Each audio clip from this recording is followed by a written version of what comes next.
નમસ્કાર દર્શક મિત્રો, વાકશક્તિ ન્યૂઝમાં આપનું સ્વાગત છે। પીપલોદ પોલીસે ભદવાડા ટોલનાકા પરથી ઘાસના ભૂસાની આડમાં લઈ જવાતો 4.65 લાખનો વિદેશી દારૂનો જથ્થો ઝડપી પાડ્યો તથા ચાલકની ધરપકડ કરી।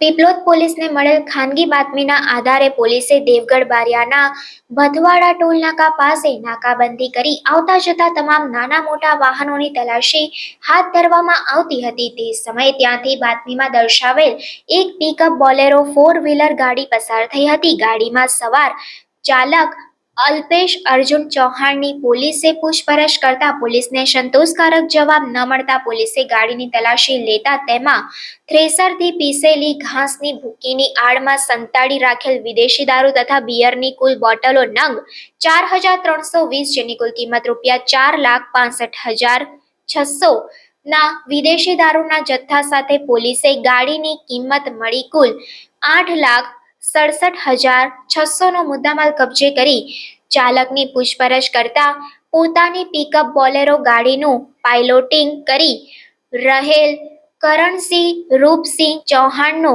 પોતાના કબજાની પિકઅપ ગાડી લઈ નાસી ગયો હોવાનું પોલીસ સમક્ષ કબૂલાત કરતા આ સંબંધે પીપલોદ પોલીસે પ્રોહિબિશનનો ગુનો નોંધી આગળની કાયદેસરની કાર્યવાહી હાથ ધરી છે।